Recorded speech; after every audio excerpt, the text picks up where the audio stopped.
here more? Do we have to do things like that? I don't think, no, we don't have to stop immigration. We have to be more mindful of what we're doing. I think we do need to be more serious about identification. I do think we have to be more serious about background checks. And, you know, we may have to challenge some of the canons of political correctness. I know there's been a ton of things written on racial profiling, and I know, you know, this can be a very bad thing. But supposing your suspects are two suspects of Arabic descent, does our commitment to civil liberties require us to treat every person getting on the plane as if they were of Arabic descent? I mean, some common sense here, I think, needs to be applied.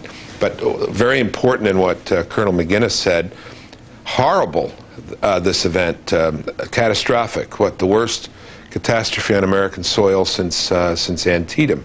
And yet, given what's out there, it could be worse.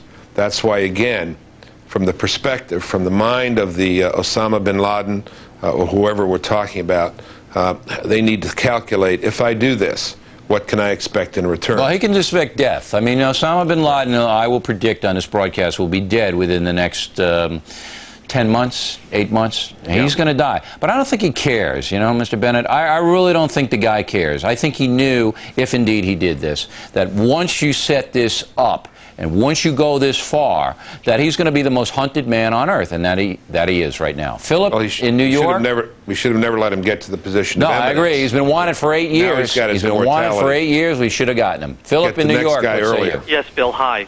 I'm a New Yorker. I work in a hospital in New York, and I'm so incredibly angry.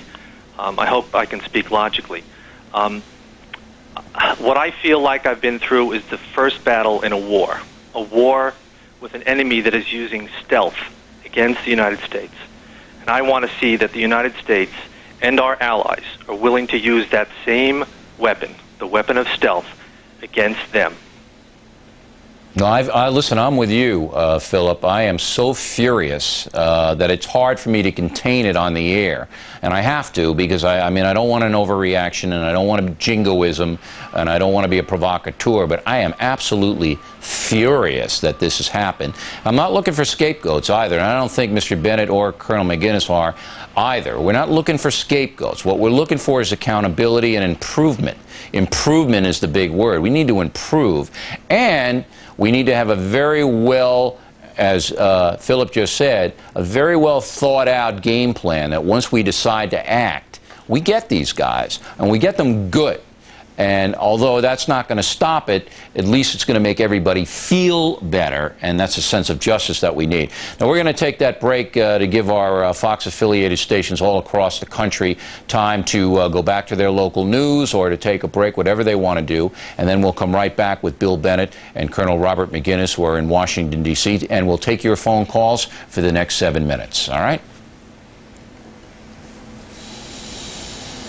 All right, we're back, and let's go right to David from New Jersey. You're on the O'Reilly Factor, David.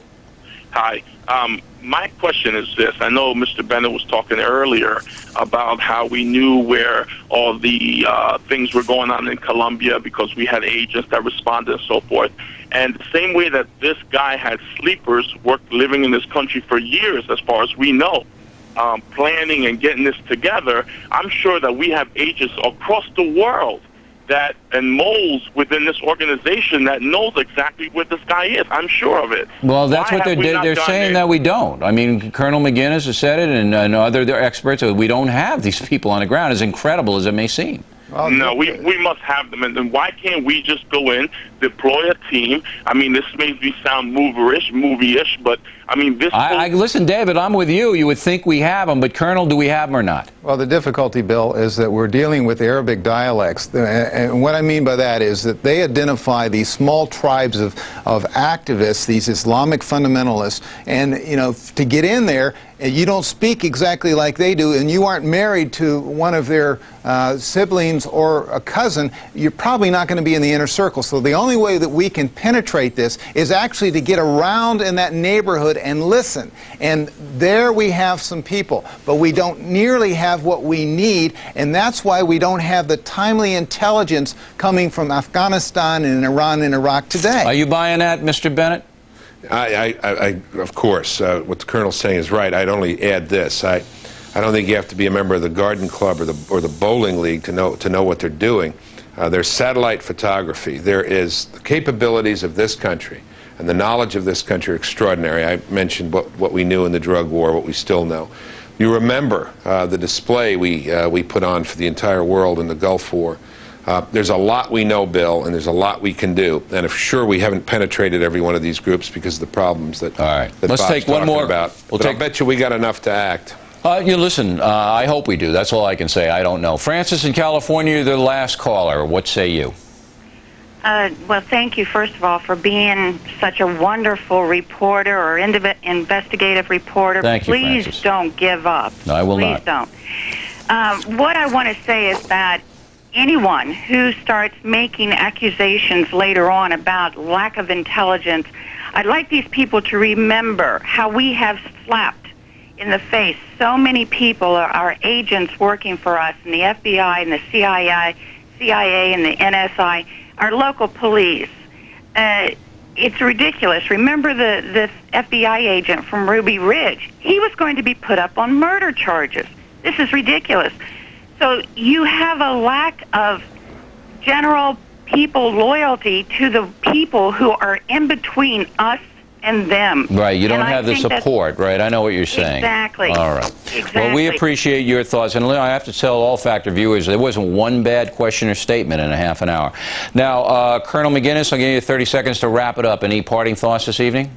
Well, Bill, we're going to have to take action, and it's going to be, I think, in the next few days. The president's going to make a very bold statement with that action, and I think it will garner patriotism and it will garner loyalty to our nation as it should. I hope we fly those flags high. As Dr. Bennett has said, we're a nation that I think will come together, and this crisis is not over. It will continue. It's going to be a tough battle. All right. Bill Bennett, 30 seconds, closing remarks. You know the phrase, sunshine soldiers, summertime patriots. The whole country is united today, as it was yesterday, and we have a moment of moral clarity. That moment has to translate into minutes, hours, weeks, months, and maybe years to win this. But we now know what the stakes are. The bubble is broken, you know, the bubble of the last 10 years. We're in the real world now. We are the leader of the free world. I hope others are with us. But America leads the world, and everybody's watching. All right, Bill Bennett, Colonel McGinnis, we appreciate it. You were both brilliant. Is that overstating it? Well, no. Because you stayed up, because you stayed up to midnight. You're brilliant, and we thank you very much for helping us out here on The Factor. You're welcome. Now, tomorrow we are going to get into the repercussions of the terrorist activity. Politically speaking, there are certain things that just 3 days ago were viable stances, viable programs, viable political positions, and they have vanished. We're going to talk about that tomorrow. That is it for us on this special edition of the O'Reilly Factor. Please stay tuned for Fox News' continuing coverage of the terrorist attack on America. Good evening.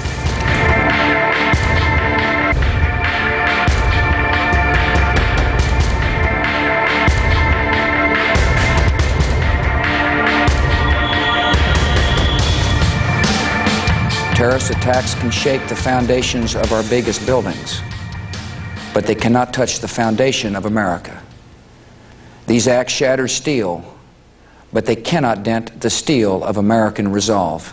Stand beside her and guide her through the night with the light from above. This is a vicious attack upon New York. It's an attack upon America. It's an attack upon the whole concept of freedom and our way of life. And we cannot let these attacks succeed. From the mountains to the prairies to the oceans, white with gold. Our hearts go out to all the victims and to their families. It is a tragedy, but as the President has made clear, it is a tragedy that we are strong enough to overcome. Our spirits will not be broken. We are, in a sense, seeing the definition of a new battlefield in the world, a 21st century battlefield. God bless America, my home, sweet home. New York is going to be here, and we're going to rebuild, and we're going to be stronger than we were before. God bless America, my home, sweet home. everybody, I'm John Gibson, and this is Fox News continuing coverage. Terrorism hits America. Here is the latest. We'll put it on the screen. The New York and New Jersey Port Authority says that casualties are expected to top 20,000 in the World Trade Center bombing. Casualties defined as both dead and injured. The State Department issues a worldwide caution for Americans anywhere in the world because a threat still exists. David Lee Miller joins us now. Here are some more. Before we go to David Lee Miller, the feds are considering armed law enforcement agents on all flights in this country. It's called Sky Marshals. The Department of Justice, search warrants are executed in more than 3 states, including Massachusetts, Florida, and New Jersey.